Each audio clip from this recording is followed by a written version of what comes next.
ההתחלה כשסיימתי את הבית ספר, אז ידעתי מאוד שאני רוצה לעשות את שבאבניקים. באיזשהו מובן היה לי דלת אחת שהיה כתוב עליה שבאבניקים, והייתי צריך לפרוץ אותה. אז היה צריך להיכנס או מהחלון, או בכוח, או באלים... אבל כאילו זה הייתה דלת אחת, לא היה לי אופציה אחרת. שלום לכל המאזינים והצופים, וברוכים הבאים לפודקאסט הטוב, הרע והמצלמה. מבית היוצר של בית הספר לקולנוע מעלה בירושלים, כל פרק יתארח פה בוגר או בוגרת של מעלה, וננסה להיכנס לנעליים שלהם ולהבין מה זה אומר להיות קולנוען בישראל ובכלל. אני רואה שאתה כבר מתחיל לרשום דברים, מצוין. אני יונתן גרובר, ואני שמח לארח היום את אלירן מלכה. אלירן מלכה הוא במאי ותסריטאי זוכה פרס האקדמיה הישראלית לטלוויזיה. יצר וביים את הסדרה המצליחה שבאבניקים, שתכף יוצאת לה העונה השלישית מבית היוצר של הוט, שזכתה ב4 פרסי האקדמיה לטלוויזיה בשנת 2017. הסדרה הקומית, התסריט, הבימוי והשחקן הקומי. כתב וביים את הסרט הבלתי רשמיים, המספר את סיפור הקמתה של מפלגת ש"ס בירושלים של שנות ה-80. כתב וביים את הסרט 71 מטר רבוע, עליו זכה בפרס הסרט הטוב ביותר בפסטיבל הקולנוע היהודי. אלירן הוא נשוי וגר בירושלים עם 6 ילדים, אבל לפני הכל הוא בוגר של מעלה, כמובן. אלירן, מה נשמע? מה שלומך? מצוין, טוב מאוד להיות כאן. יופי, איזה כיף. אז אני אשאל אותך על מה אתה עובד עכשיו, אני רק אגיד שאיך שנכנסת, כבר אמרת שאתה מגיע מאיזה סשן כתיבה, וקצת אתה צריך טיפה זמן לנחות, אז בוא נתחיל מזה אם אפשר לשאול, על מה אתה עובד? על מה עובדים? על מה עובדים? עובדים, כאילו עכשיו הזמן שלי מחולק לכמה דברים בגדול, שזה הסיום של הפרויקט הזה, שזה שבאבניקים העונה השלישית, אנחנו באמצע העריכה נגיד, אמצע סוף, והמחשבות על הדבר הבא. אז מה הדבר הבא? אני לא אגיד כמובן מה הדבר הבא, אבל המחשבות הראשוניות של כל דבר הן מאוד סוערות ומאוד חסרות גבולות, כלומר בהתחלה לפחות שאתה מתחיל לרעיון, אז אתה מתמסר למשהו, אתה עוד לא יודע למה אתה מתמסר באמת, אז אתה מתחיל כמה דברים, אז בשלב הזה אני כאילו על 2 פרויקטים, וכל פעם המוח שלי הולך למשהו אחר. אז כרגע יש רק שאני אבין, 2 דברים, בוא נגיד ברחם, לא יודע איך לקרוא לזה, בתנור, ואתה קצת עושה איתם ג'אגלין, עד שאתה רואה מה תופח. מה נדבק? מה נדבק? מה חוזר אליך? איך אתה יודע מה נדבק? מה שחוזר אליך, כלומר, מה שאתה לא יכול להפסיק לחשוב עליו. משהו ועכשיו, לפעמים גם לוקח לזה זמן, אבל כן, אתה מרגיש כבר איזה משהו. תראה, העניין שבהתחלה כשסיימתי את הבית ספר, אז ידעתי מאוד שאני רוצה לעשות את שבאבניקים. באיזשהו מובן היה לי דלת אחת שהיה כתוב עליה שבאבניקים, והייתי צריך לפרוץ אותה. אז היה צריך להיכנס או מהחלון, או בכוח, או באלים... אבל כאילו זה הייתה דלת אחת, לא היה לי אופציה אחרת. אחר כך זה כאילו, אתה כבר מרגיש שאתה יכול לעשות כמה דברים, כי יש הצעות, והמחשבות שלך פתאום יש... אז יש כמה דלתות, ואז יותר, מה שמסובך או מאתגר בשלב שלי, זה כאילו לדעת למה אתה מתחייב בזמן הבא. כל הזמן זה פשוט, זה אחר, כאילו זה מאוד מאוד חשוב להבין, שאתה כאילו, אתה מחליט לעשות סדרה, אתה בעצם מתחייב למשהו שיקח 4-5 שנים מהחיים שלך. אז זה חתונה ל4-5 שנים. במידה וזה מצליח. במידה וזה מצליח וזה קורה, נכון. אם זה לא קורה, אז אתה די יודע אחרי חצי שנה, כן? אבל כאילו, בשלב הזה, העניין זה למה אתה מוכן להתמסר ל5 שנים. איך אתה עונה לשאלה הזאת? זו שאלה מאוד מאוד מאוד קשה. באמת, זה יהיה הרבה מאוד אינטואיציה. הרבה מאוד אינטואיציה. אתה צריך להרגיש בפנים מה בא לך, מה מדליק אותך. מה מדליק אותך. זה צריך כאילו, וזה באמת לא תמיד יודעים את זה. באמת לא תמיד יודעים את זה, אבל זה כאילו, זה כרגע הדבר שאותי הופך להיות, כאילו, הופך לי להיות מאוד עניין אצלי. בוא נלך רגע אחורה, כי התחלת מהשבאבניקים. בבקשה. אמרת שידעת מההתחלה עוד בלימודים, במעלה, שהשבאבניקים הולך לצאת החוצה. אחרי סוף הלימודים. בסוף הלימודים החלטתי שאני רוצה לעשות סדרת טלוויזיה ולא סרט. זו החלטה מאוד מאוד משמעותית, וזה הבשיל ביחד עם המעבר לירושלים, כלומר, ועם המגורים בנחלאות, ובכלל, כאילו, אני חושב שבאבניקים סדרה מאוד ירושלמית, כלומר, צריך לחיות בירושלים כדי להבין אותה. וזה, כלומר, קרו כמה דברים במקביל, שפתאום האנשים האלה הפכו להיות אנשים שראיתי אותם. אוקיי? זה מסיר אותך מכל מיני דברים. אוקיי? נגיד, אני התחלתי ללכת לחדר כושר שנקרא קושר ג'ים. אוקיי? שזה כחדר כושר של בחורי ישיבות. קודם כל היה צריך להקים את החדר כושר רק בשביל השם. רק בשביל השם, ברור, קושר ג'ים. ואז פתאום אתה רואה את הדברים האלה, עברתי לגור ליד גן סאקר, ואתה רואה את הדייטים, ואתה רואה את האנשים, ואתה מבין, זה כאילו נופל לך בכמה מכות, אתה מבין שדבר ראשון, מה שסיפרו לך על חרדים, זה שונה מאוד ממה שיש במציאות, ויש הרבה מאוד סצנות אחרות שבא לך להכיר, כאילו, בחורי ישיבה היו מגניבים. היו מגניבים, ופתאום שאתה רואה בחורי ישיבה מגניבים, זה פתאום מנביט אצלך איזה משהו. וזה מתחבר למשהו אחר, ופתאום כאילו אתה מרגיש שכיף לכתוב אותם. מה זה אומר כיף לכתוב אותם? זה כיף לשהות בתוך הדבר הזה. כאילו אם יש לך, תשמע, כל הדברים, מה שאני מכיר, כל הדברים שאני ראיתי אצלך, גם אם הם דרמה, הם בסוף קומדיה. זאת אומרת, הומור זה דבר חזק. אז אתה מדבר שכיף לשהות שם מבחינתך, כי זה שם מספיק פלפל, מספיק דברים קומיים, או שלאו דווקא? לא, כיף גם יכול להיות כשאתה עושה דרמה, או כשאתה עושה מתח. כיף זה משהו אצלך, שגורם לך לחשוב עוד פעם ועוד פעם. תראה, הדבר שהכי קשה זה בסוף כתיבה. כתיבה היא מצריכה שקט, היא מצריכה לקום בבוקר יום אחרי יום, והתמסרות לכתיבה זה דבר שהוא, אתה יודע מה, נלך אחורה. אני חושב שההחלטה הכי חשובה שלי הייתה בסיום הלימודים, היא לא לעבוד. כלומר, הייתי תכלס מצלם חתונות, אבל הייתי עושה את זה מעט, ואני חושב גם לא הכי טוב, והייתי יושב כל יום וכותב. זה ההחלטה הכי חשובה, להיות יצרן של תוכן. שזה אומר לקום בבוקר וללכת לכתוב. שזה דבר שהוא כאילו, אתה יודע, הוא פנטזיונרי, הוא הזיה לאדם עם ילדים וכאילו בלי עבודה. היית שסיימת את הלימודים כבר היה לך ילדים? 3. מה אתה אומר? אוקיי. ממש. איך עושים? דיברתי עם לייזי, כן? וגם הוא דיבר על לשבת לכתוב, ועל עם ילדים, כמה שזה כמעט בלתי אפשרי. לשבת, לקבוע עיתים לכתיבה. ואתה אומר, סיימת את הלימודים, אני יושב וכותב. כן, אתה יושב וכותב. כל יום. אתה יושב מול לפטופ, וזה לא משנה אם... כלומר, אתה הולך למפעל שנקרא אתה כיוצר, ואתה מייצר תוכן. פשוט מייצר תוכן. מה זה אומר? זה לפעמים זה אומר שאתה מחפש שבוע אחרי רעיון ואין אותו. אבל אתה מחויב לוורד, אתה מחויב לדף הרק, אתה מחויב לכתוב, לתהליך הזה, ובסוף דברים קורים. כאילו אתה...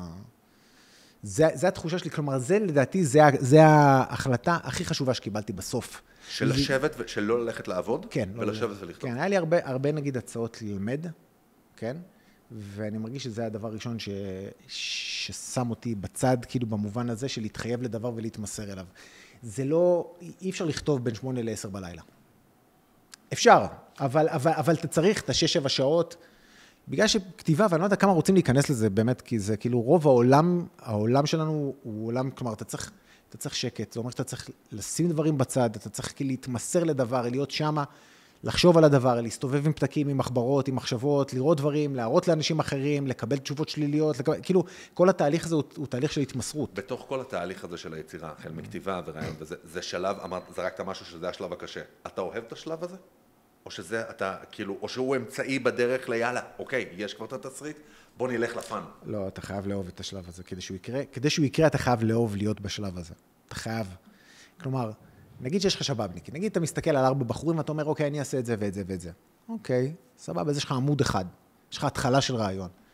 מאיפה מגיעים השאר? השאר מגיעים מזה שאתה ממשיך להסתובב ואתה רואה את העיניים, אתה רואה את העולם עם משקפיים של הסדרה הזאת. וכל דבר אתה שואב אותו. כלומר, אני כל הזמן הייתי כותב לעצמי מיילים. כל הזמן הייתי מעלה לעצמי מיילים, פתקים וזה וזה. אתה רואה... לפני הוואטסאפ? לפני ששולחים לעצמך בוואטסאפים? כן, זה היה עם יונות דואר, אני הייתי מהתקופה הזאת של היונות דואר. ואתה כל הזמן, אתה רואה דייט של זוג בגן סאקר, אתה אומר, אוקיי, סבבה. אתה רואה מישהו באיזושהי סיטואציה שאתה אומר, אוקיי, רגע, אז אני הולך לקושר ג'ים הזה, ואז יש שם מישהו, הוא היה מר ישראל, כן?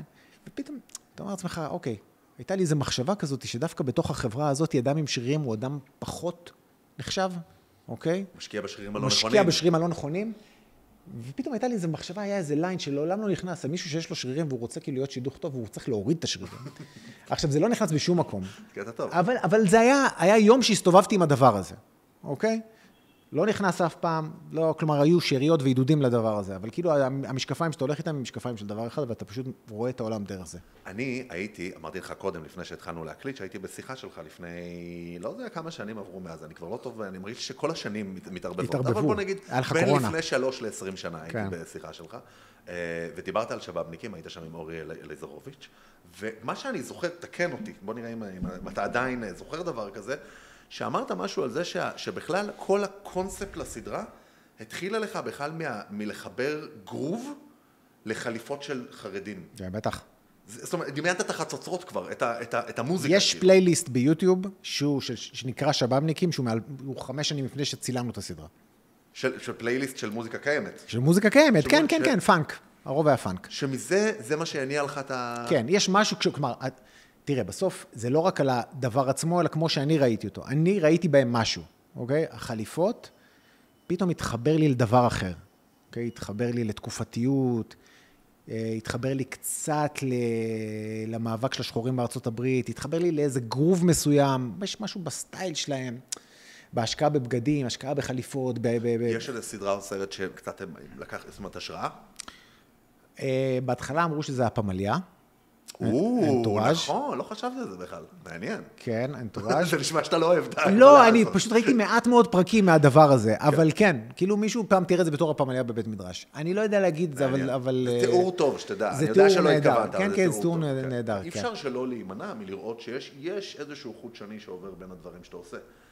שתמיד יש שם העניין של המזרחי בתוך החברה הישראלית, אל מול האשכנזים, אם זה אומר קיפוח, או האם זה משהו שאתה חשוב לך להכניס לדברים שלך, או שפשוט זה מה שיושב עליך, זה מה שיוצא החוצה? זו שאלה מורכבת. בטבע שלי, להתנער מהמשמעות ולהגיד, לא, זה סתם, זה היה אצלי וזה לא ישב, וזה פשוט יצא החוצה, כאילו. אני חושב שזה קורה פעם אחר פעם אחר פעם, זה כן יושב עליך. כלומר, זה כן יושב עליי באיזשהו אופן. אז זה כאילו, הרבה פעמים זה, אני לא אוהב את הסגירת חשבון, זה לא סגירת חשבון, אבל זה כאילו... בוא נסגור חשבון, זה הזמן. כן, הבעיה שלי שאני לא סוגר, זה שאני כאילו, אחד הדברים שתמיד נזהרתי, אני חושב, ביצירה, זה לא להיות הנביא בשער עם פטיש של תוכחה.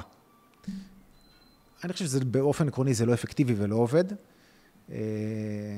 רק על התת מודע אנחנו עובדים. רק על התת מודע. כאילו בסוף אתה מגניב רעיונות בלי שאנשים ישימו לב. וכן, אז אני כאילו לא... היה נגיד אחרי הבלתי רשמיים, היו כמה פודקאסטים שרצו לקחת... בוא נדבר, שנייה, אני רק אחזור למי שמאזין ולא יודע על מה אנחנו מדברים, אז אני אתן לזה, הבלתי רשמיים, סרט פנטסטי על ההקמה של ש"ס. אני לא זוכר, ראיתי את זה לפני הרבה שנים, האם כל השמות החלפת, או שזה מדובר שם על באמת ש"ס, או שזה מפלגה אחרת? אני כבר לא זוכר. ש"ס מופיע ב5 דקות האחרונות. זהו, נכון, אוקיי. את כל השמות החלפנו, חוץ משם אחד, שזה השם של המקים, יעקב כהן.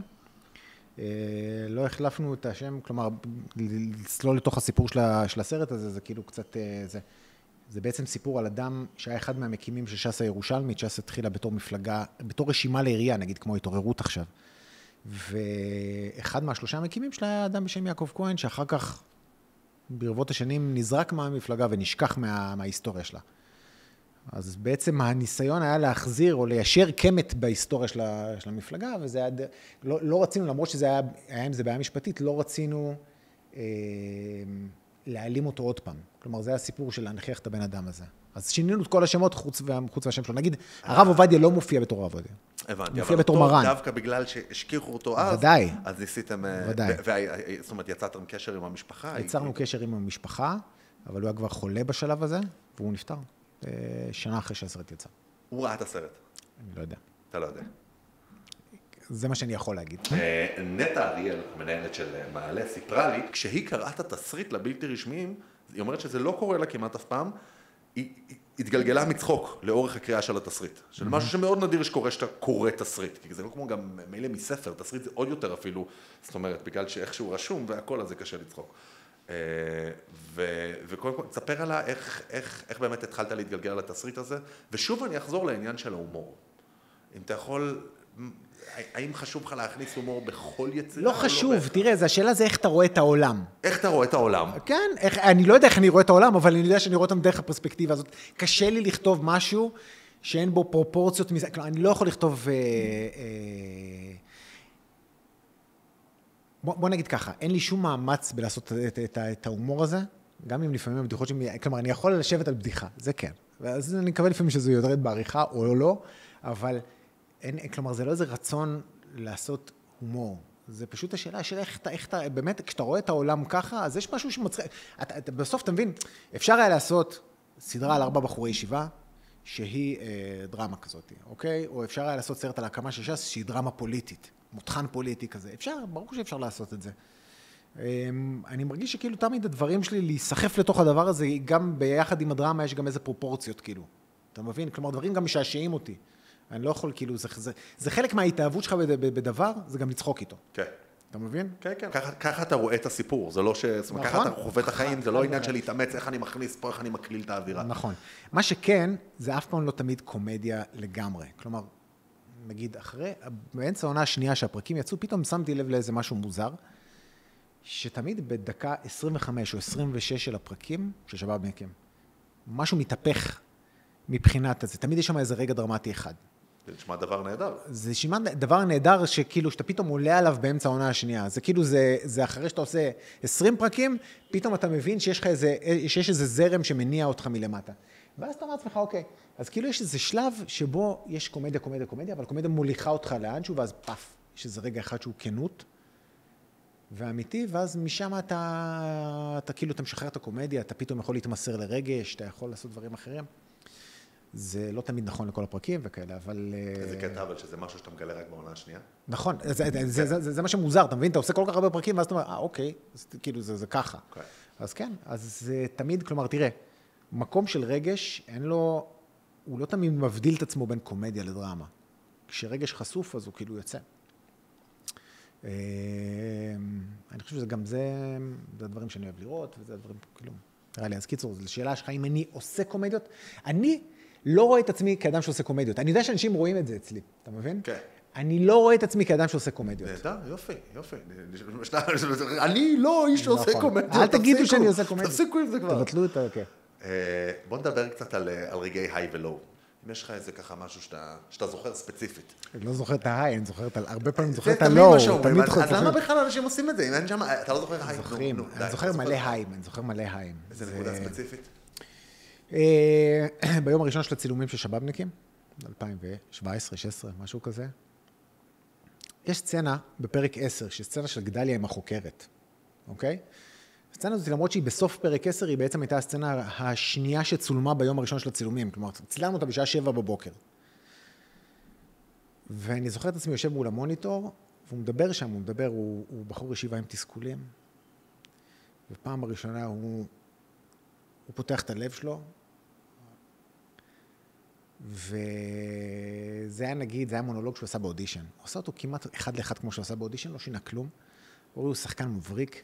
מדהים. ואתה יושב מול המוניטור, ואני זוכר שהיה אחר כך הפסקה, ואמרתי לעצמי, נגיד שלא יהיה מכת חשמל וכל החומרים יימחקו.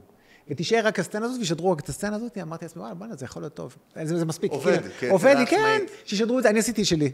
כאילו, וזה רגע נהדר, שאתה אומר לעצמך, יש משהו להביא, ישדרו את הדבר הזה בפריים טיים? איזה יופי. זה ממש דבר גדול. ומה, אז כל פעם יש רגעים כאלה, אתה אוסף אותם בצילומים. יש כל פעם רגעים, אתה יודע, נגיד איך מזהים את זה? רגעים של שקט. סט זה דבר מאוד מאוד רועש. 50-60 איש. ונגיד, צילומים ברמת הגולן, הפרק של רמת הגולן, שדה מוקשים, ופתאום מישהו אומר איזה טיעון, מה היה קורה אם אתה היית מגייס את הבן שלך לצבא של חרדים, לא היית חושש. ופתאום אתה שומע שקט, אתה שומע זבובים. הסט עצמו הוא כאילו לא, אתה שומע את הטעינות, כלומר, אתה שומע את כל המלבישות ועוזרות הלבשה שרואות את המוניטור. זה הקבוצת ביקורת הראשונה בעצם. זה הקבוצת ביקורת. פתאום אתה רואה שלאנשים נופלים, אתה שומע הסימונים נופלים. ולרגעים שאתה כאילו, אתה כל זמן, אתה שומר אותם, יש אותם כל כמה ימים בצילומים, אתה אומר, איזה יופי. זה נהדר, צריך רק להסתכל, אתה כאילו, במובן הזה, אתה צריך לרגע להסיט את המבט מהמוניטור, וכאילו להסתכל לצוות, והם כאילו משהו, צלם שמצלם משהו, ואתה רואה דמעה יורדת לו תוך כדי שהוא מסתכל ככה. כן. אז אתה יודע, אתה שומר את זה, זה כאילו, זה סודות שלי עם עצמי, אני כאילו, אבל זה רגעים שהם מאוד מאוד היי.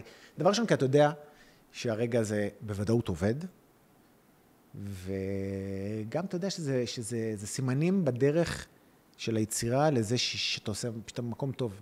יש הרבה מאוד דברים שאתה לא יודע להגיד. אתה לא יודע להגיד. אנשים יקראו את התסריט, אנשים זה, אתה יודע באיזה אזורים אתה, אבל יש הרבה מאוד, כלומר, חלק מההגדרה של יוצר, זה להתמסר לחוסר ודאות. אתה יכול לעשות משהו ושירדו עליך. עכשיו תקשיב, כשאתה עושה משהו שהוא לא טוב והוא יוצא בקנה מידה כזה, זה לשים את הלב שלך מול עם ישראל ולחטוף אגרוף. חטפת כזה? שאלה. זו שאלה, כן, הרבה פעמים, כלומר בוודאות, תראה עכשיו, יוצרים בטבע היותם נרקסיסטים, כן, הם לא משנה איזה חיבוק תיתן להם, הוא לא יספיק. אני יכול להגיד שנגיד, אחרי העונה הראשונה שהייתה התפוצצות מטורפת, כן? העונה השנייה הייתה קצת יותר מורכבת וסבוכה, אני ידעתי את זה גם בכתיבה. פרקים יותר ארוכים, עונה יותר ארוכה. אז פתאום אתה מצפה לראות את החיבוק הזה, והחיבוק הזה הוא שונה, הוא אחר, פתאום אתה יכול לזה. הסרט יוצא, אנחנו אומרים, יהיה לנו 600,000 צופים, ויש 150,000 צופים. 150,000 צופים זה מדהים, כן? אבל אתה חווה את זה בתור, לא, זה לא טוב. איך אתה מתמודד עם כאלה רגעים? באופן אישי. כאילו, זה משהו שהוא מרעיד אותך, או שאתה יודע לנשום, יש לך כבר מספיק, המיכל שלך כבר מספיק מלא כדי להכיל את הדברים האלה? המיכל המספיק מלא עוזר לך פשוט, אתה ממש קורא נגיד סדרה יוצאת, בסדר? הולכים לבקר, לכתוב עליה ביקורות. מחר. עכשיו, כל אתר יכתוב על הדבר שהשקעת עליו 3 שנים מהחיים. אתה קראת את התחת, נתת הכל, והם ככה מסתכלים עם העיניים. הם מסתכלים, ועכשיו קלאק, יכתבו עליך משהו. עכשיו, זה יכול על פניו להכניס להתקפי חרדה. עצם הדבר הזה, אתה חשוף בצורה מטורפת, כאילו. מה שהניסיון עוזר לך, זה בסך הכל לתת לך עוד קצת זמן להבין, אוקיי, שזה בסדר, אתה בדרך. אוקיי? אז הרגעים האלה הם תמיד חשובים לדעת כן, הכל בסדר, הכל בסדר, הכל בסדר, הכל בסדר. אתה צריך לחכות עוד יום. האמת, ברוך השם, הביקורות היו סבבה בכל הדברים שעשיתי. אף פעם לא חוויתי משהו של זה גרוע. כן. וגם אני יודע להסתכל על דברים ולהגיד, אוקיי, סבבה, אני יודע מה הדברים. יש לפעמים כל מיני דברים שאתה מרגיש אכזבה כלפי הצופים, שצופים מתאכזבים מדברים מסוימים, אבל זה כבר ניואנס בתוך הדבר. אתה חווה אגב את הצופים לפי כאילו מהרשתות חברתיות, לפי מה שאנשים אומרים לך, לפי כאילו מי האנשים שבסוף משפיעים על זה שאם הם יגידו שזה טוב או לא טוב, זה מי שתכלס יערבב אותך. זה סודות שאסור לגלות. משפחה, חברים, אישה, ילדים.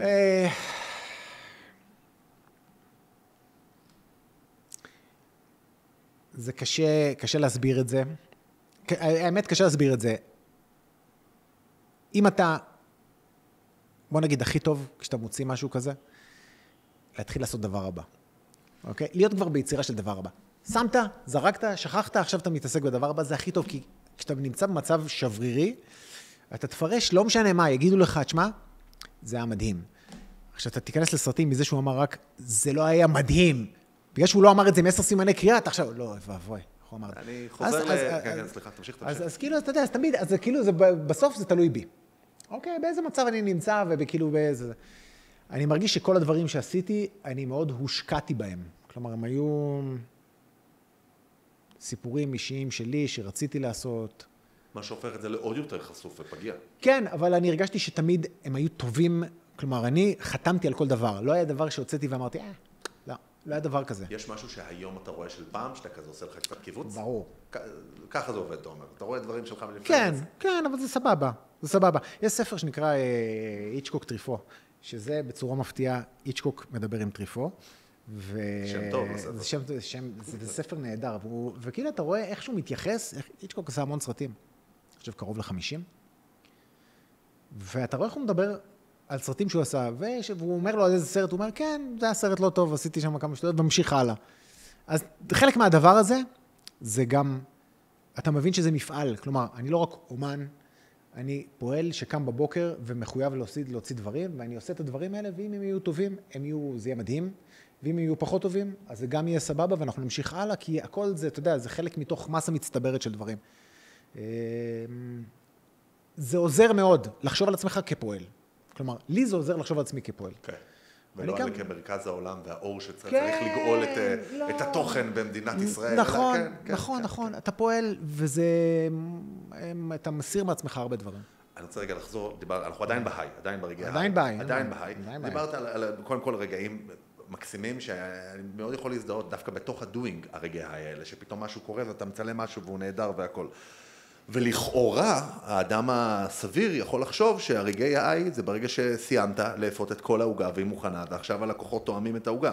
ודווקא שם, תיארת שזה המקום השביר והפגיע, שסיימת כבר להכין הכל והקהל צופה. האם גם שם... יש גם חוויה, ברור שיש גם שם חוויה. אבל מבחינתך, תקן אותי אם אני טוב, מרגיש לי שההיי שלך הוא בתוך היצירה? אני צודק או שדווקא לא בהכרח? לא, זה פשוט המקומות שהם יותר חזקים. תראה, לשבת במטוס עם המשפחה ופתאום שמישהו לידי מוציא פלאפון, כן, מפרקים שהוא הוריד, בטלגרם כמובן, ויושב ורואה פרק 5 של הסדרה. והוא יושב עם חברה שלו, ואני כאילו השלישי במושב, ואני כאילו רק מסתכל לראות אם זה עובד, אם הבדיחה הזאת בדקה 8 עובדת, כן, כלום. הבת שלי עוברת, עזבי, לא צריך להטריד אותו, שני לו, הוא עובר לפרק 6, נראה אם זה עובד. זהו, זה דבר שהוא מדהים. אז בוא נלך עכשיו קצת ללואו, בתוך היצירה, או בכל התהליך הזה. דיברת בהתחלה שהחלק שהכי קשה לך זה כתיבה, לא יודע אם הכי מאתגר, לא? תראה, החלק הכי בודד זה כתיבה, אוקיי? זה הכי בודד. ברגע שאתה נמצא ביום צילום, או בהכנות ליום צילום, יש מסביבך הרבה מאוד אנשים, הדברים קורים גם אם אתה לא תרצה. הם קורים, הם פשוט קורים, צריך לצלם את זה, וזה, תאחר בחצי שעה, תקדים בחצי שעה, הוא יעשה ככה, הוא יעשה ככה, אבל כולם עוזרים לפתור את הבעיה. כתיבה זה דבר, תראה, שנייה, אני אקדים משהו, גם תסריטאי וגם במאי, זה שני מקצועות עם אופי שונה, כלומר, שלא לומר הפוך. תסריטאי בבסיס שלו הוא אדם שפועל לבד, אוקיי? הרכבת הרים הזאת שבין להיות אדם ששנתיים כותב משהו לבד, ואז פתאום ביום אחד כולם מגיעים. הלוקיישן עיר והזה והצלם ועוזר צלם, כולם מגיעים, ופתאום אתה נמצא באיזה רכבת הרים, חודשיים, ואז פתאום כולם נשאבים ביום אחד החוצה, ואתה נשאר לבד עוד פעם עם וורד, זה כאילו, זה מאוד... יש את השלב של העריכה, אני לא יודע כמה אתה יודע, זה גם פתאום שלב מאוד... נכון, זה שלב אחר, אבל אתה עם שתי אורחים, אוקיי? זה כאילו בנפש, זה דברים אחרים. בתוך הכתיבה, אתה צריך להיות פחות מפקד, ואתה צריך להיות יותר... לתת אופציות, ללכת לזוויות. ללכת ברחוב הראשי ואז לפנות, לא לפחד לפנות ימינה לאיזה זווית, אוקיי? לא, לתת לעצמך את הדבר הזה. ביום צילום, אני צריך להוציא תכונות שהן יותר קשות לי בתור כותב, אוקיי? לא, עכשיו עושים את זה ככה, ולהיות מאוד החלטי ולעבוד עם המון סימני קריאה. גם, כמובן, זה כמובן לא נכון, גם ביום צילום עצמו, יש לך מקום להגג ולחשוב בתוך הדבר הזה. אבל זה תכונות שונות בנפש, כאילו. וזה טריפ, כאילו, כלומר, זה טריפ. אחרי צילומים זה אופי, כלומר, זה אופי אחר שלי. אני, כאילו, בהשפעת צילומים, אתה יודע, אתה מרגיש שאתה עכשיו מאוד החלטי על דברים פתאום, וזה. אז כאילו, המעברים הם תמיד קשים. אתה שאלת לגבי לואו. תראה, הדבר ראשון, זה, כשאתה יוצא מבית ספר לקולנוע, זה האם אתה ראוי בכלל. אתה כותב על דפים, למה שמישהו ירצה להשקיע מיליוני שקלים ברעיונות האלה? זה מחשבה. כלומר, זה מחשבה שאתה חייב להוציא אותה מעצמך, כן? זה הלא ראוי הזה. איך, קודם כל, מרגיש לי שהלא ראוי הזה מאוד רחוק ממך כרגע. כן, בטח. כרגע שיגרת אותו כבר החוצה. לגמרי. יש לך טיפ איך לנער את אני לא ראוי הזה, ולמה שמישהו ירצה את הרעיונות שלי, ומה אני כזה טוב? תראה, אני כזה התחלתי לכתוב את שבאבניקים, היה הצעה, כלומר, אחרי חצי שנה היה לי המון עמודים, צמצמתי אותם ל5, התחלתי לשלוח אותם לחברות הפקה, וחברות הפקה לא רצו את זה. ואז נכנס, כלומר, הסיפור שלי עם דני פרן, זיכרונו לברכה, זה שהוא סיים, הוא עזב את חברת ההפקה שהייתה שלו, פתח חברה שלו רק לבד עם עצמו, הוא כבר היה בן 70 ומשהו, כבר היה בשלב אחר בחיים שלו, ואני כאילו הגעתי לנווה אילן, אני החלטתי שאני נותן... תתארך אותנו, אנחנו בתוך הלימודים, אנחנו אחרי הלימודים? לא, אנחנו שנתיים אחרי הלימודים, 2011-2012 בערך. אני החלטתי שאני יותר לא שולח במייל, אני לוקח את הדפים, לוקח עותק DVD של הסרט גמר שלי, 71 מטר מרובע, ואז אני הולך עם הניילונית הזאת, ונכנס לנווה אילן, ואני יוצר מישהו במגרש חנייה, איפה דני פרן? למה אתה צריך את דני פרן? כי אני רוצה לתת לו את ההצעה לסרט שלי, אני דני פרן, סבבה, אז אתה כבר יש לך איזה סימן כזה, אוקיי, אני מביא לו את זה, ואחרי שעתיים הוא שולח לי מייל, סבבה, בוא נעשה את זה. עכשיו, אתה לא יודע מה זה אומר בוא נעשה את זה, אוקיי? משם היה עוד שנים שלא, כן? אבל פתאום מאותו רגע היה מישהו שבא... אוטוריטה, שעשתה בטלוויזיה שאמרה, אני ראיתי שאתה כותב משהו טוב, שיכול להיות טוב, אולי הוא לא טוב עכשיו, אבל זה יהיה מדהים. והרגע הזה, זה כאילו, אני צמדתי למישהו, ופתאום דרך זה הגיעה לי איזו אמונה בעצמי שיש משהו. עכשיו, זה נבנה כל הזמן. אתה כותב עוד דרפטים, ואז פתאום זה נבנה, ואתה עושה עוד דבר, ואתה עושה עוד דבר, אז כאילו, בסוף אתה... ואתה רואה במקביל דברים אחרים, ואז אתה אומר, אוקיי, כן, אני יכול לעשות את זה אפילו יותר טוב. אז הרגעים האלה, הרגעים שאומרים לך לא, אלה רגעים מאוד מייאשים, לי היה הרבה מאוד. כלומר, אנחנו מרגע שהתחלתי לכתוב, עד שאמרו לנו כן, אור ירוק להפקה, 5 שנים. 5 שנים שלא. 5 שנים שלא. כלומר, כשאתה מסתובב, שזה מאוד מאוד דומה ליזמות בסטארט-אפ, יש לך רעיון, אולי הוא יקרה, אולי הוא לא. ואתה לא יודע... ואתה לא יודע מתי הרגע לחתוך את ההפסדים ולצאת החוצה ולהגיד, תשמע, עזוב. אנחנו נגיד, בשלב שלנו היה, עזוב עוד סדרה על דתיים, עוד סדרה על דתיים, עוד סדרה על דתיים. אז כאילו, אתה אומר לעצמך, רגע, אבל מה... כאילו... אז תמיד כשיש לך לא, כבר הספקתי להכיר את עצמי, תמיד שיש לי לא, אני כאילו באיזה יום של דיכאון. ואז אחרי הלא, אני אומר לעצמי, אוקיי, מה אני אכתוב? כאילו, מה, סדרת אקשן? כאילו, זה לא... קודם כל יפה שברור לך שזה לא לכל התחום וכל הזה, זה רק לא נקודתי. כן. רק כדי שיהיה ברור, כי לא לכולם זה ככה. מי שאין לו כלי מספיק מלא אומר לא טוב, אז אולי אני אלך לעבוד. לא היה לי את זה באף רגע. באף רגע, אוקיי. באף רגע לא היה לי את זה. הייתי בעיה, ברור לי שזה יקרה. והמחשבה הזאת זה שכאילו, זה טוב שליוצר יהיה קורטוב של אובססיה. אתה נעול על דבר. אתה נעול על דבר. אומרים לך לא, סבבה. לפעמים זה כמו תור אצל הרופא. אומרים לך לא, הרי האות אמרו לנו לא על שבאבניקים. הם לא רצו להיפגש. אז עוד פעם, ועוד פעם, ועוד פעם, ועוד פעם, אוקיי, ואז יש פגישה. 1.5 שנה נפגש עם מירית. מירית טובי, המנהלת דרמה של אות. זאתי שקונה את הסדרות. אוקיי, נלך על הפגישה. נרשים אותה בפגישה. אוקיי, סבבה, לא. עוד פעם, עוד פעם, עוד פעם.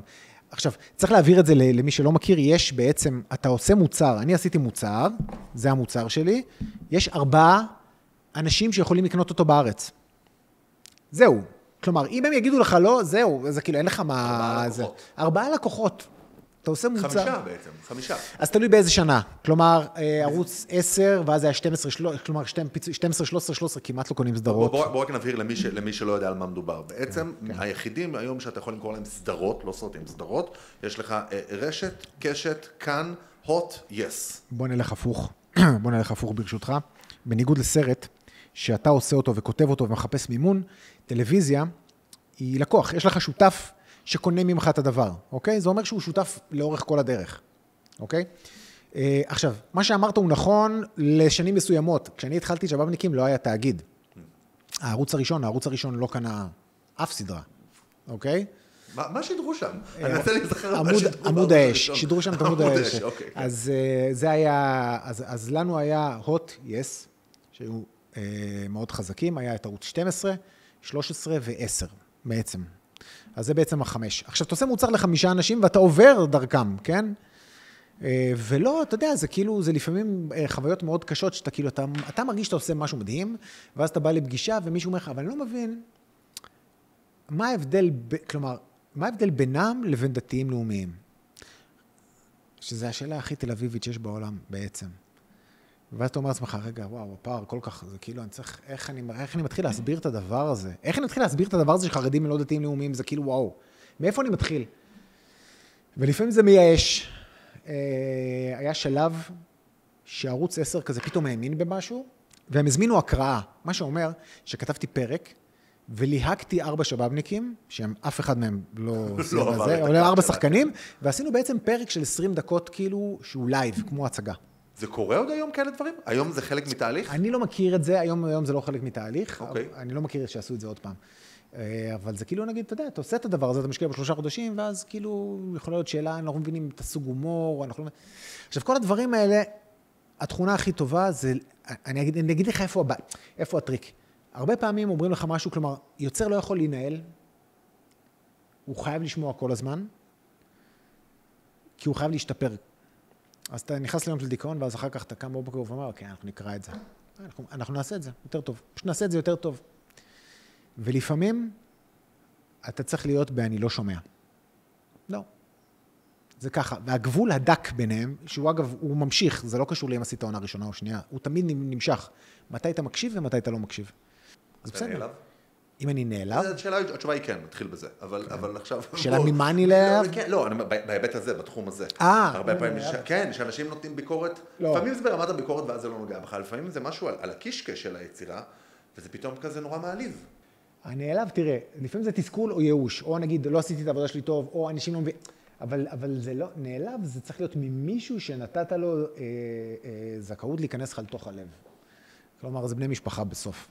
כן? אתה יודע, נגיד, לא רצו את אורי לייזרוביץ' בתור גדליה. שעות ושבר. אני ראיתי באודישנים ואמרתי לעצמי, בוא'נה, זה הדבר.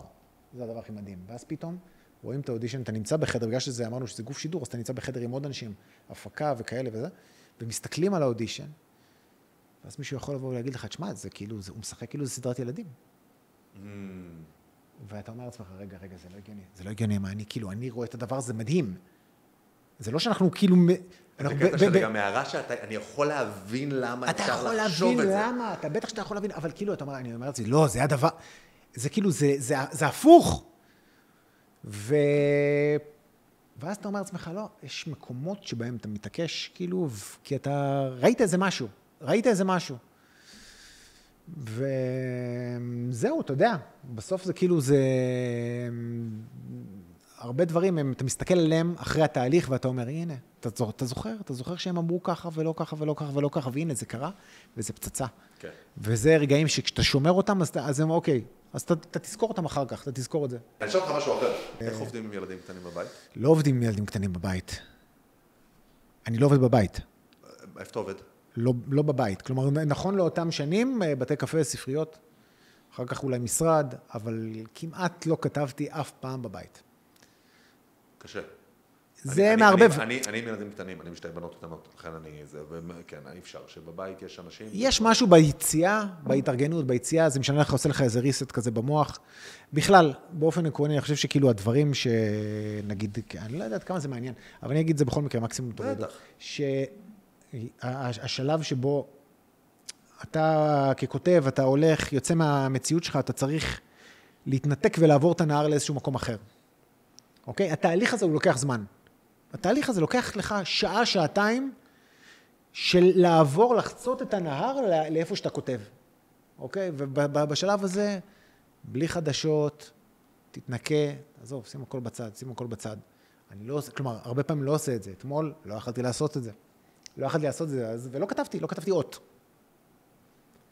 אבל כשכן, אז אתה יודע, אז כאילו אני יכול לנסוע לאנשהו. לפעמים אני כותב באיזשהו מקום שאני לא אגיד את השם שלו, כי אני לא רוצה שאף אחד שזה נתב"ג. וזה כאילו גיליתי אותו נגיד לפני כמה חודשים, וזה נהדר. אתה אמיתי עכשיו? ממש. אתה נוסע לנתב"ג לכתוב? אני נוסע לנתב"ג לכתוב, וזה מאוד כיף. יש שם שילוב נכון של רעש ושקט. נגיד ספריות לא עושות, אני עכשיו לא יכול, ספריות זה שקט לי מדי. אני כאילו הייתי בספרייה הלאומית שזה מקום מדהים, אבל אנשים שם מקלידים, מה את מקלידה בכזה בטיחות? מה את יודעת כל כך מה את כותבת? היא מקלידה, היסטריה. התחלת לדבר קצת על לימודים, בוא נדבר קצת על לימודים במעלה, מה אתה זוכר ממעלה? אני חושב את הרגע הראשון שהיה לי איזה סוג של הצלחה. זה היה בשנה א', וזה היה לקראת סוף השנה. היה תרגילים של 3 דקות. וכתבתי איזה משהו מאוד קצר.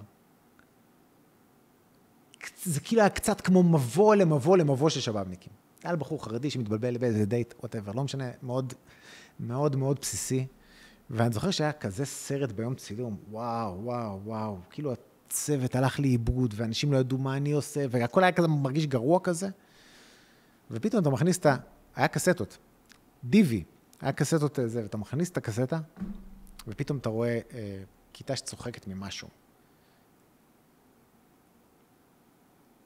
זה רגע, אתה מבין?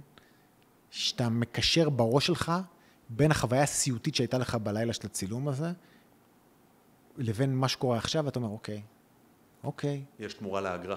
אני התחלתי את הבית ספר עם מעט מאוד ביטחון, אני חושב. זה האמת. אני לא לא ידעתי מי אני, מה זה, איך עושים, כאילו, זה היה נראה לי כאילו קצת כזה, לא ידעתי אם אני טוב, לא ידעתי באמת משהו. אז הסרט גמר שלך במעלה היה 71 מטר מרובע. Yes. ובוא תספר קצת על הסרט, על כל התהליך עבודה עליו.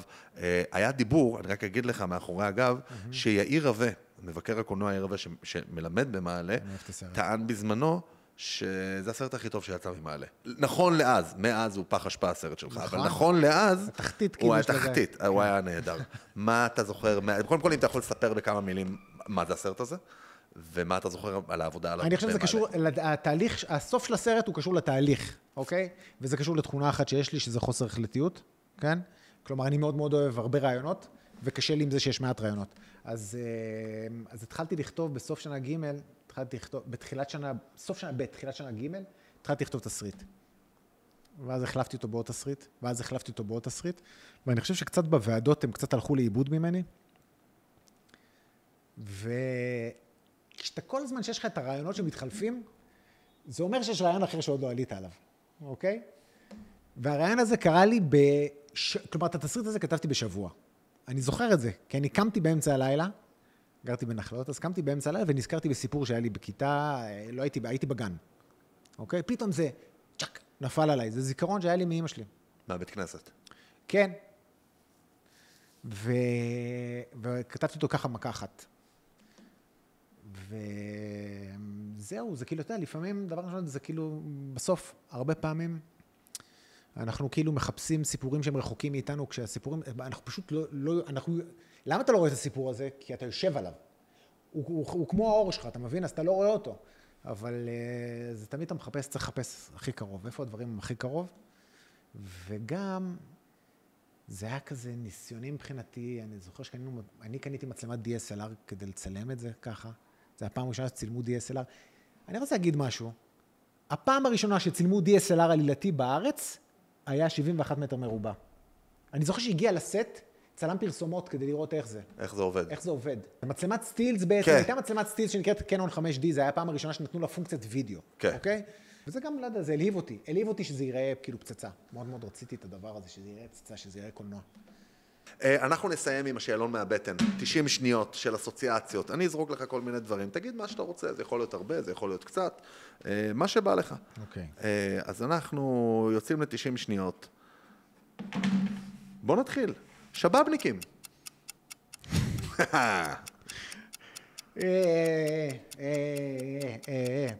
פורטרט עצמי. פורטרט עצמי, נהדר. תוכנית טובה היא תוכנית שאתה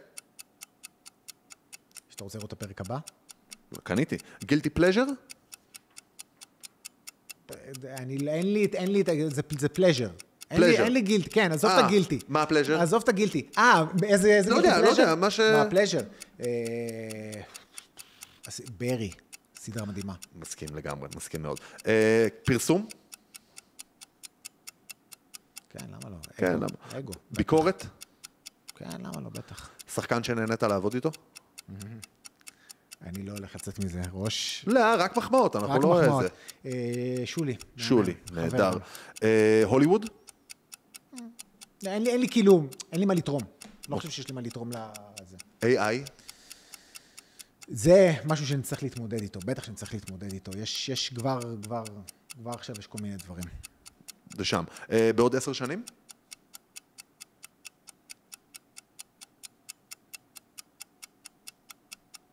לקחתי את זה בתור תשובה.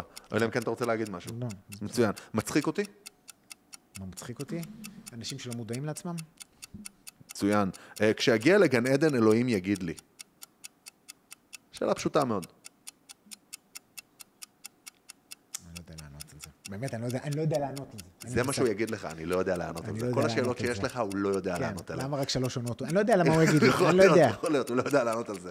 אלירן, עם זה אנחנו נסיים. אני רוצה להגיד לך שהיה לי מאוד מאוד כיף, מאוד מעניין. אני חושב שאתה גם לא רואה את הסיפור של עצמך כי אתה יושב עליו, אבל אני חווה אותו עכשיו מהצד, ואתה בן אדם מאוד מרשים, אני יכול להבין למה אתה איפה שאתה. ומי ייתן והוליווד היא הדבר שיעניין אותך, יש לך מה לתרום. תודה רבה. יאללה, אלירן, אחלה יום.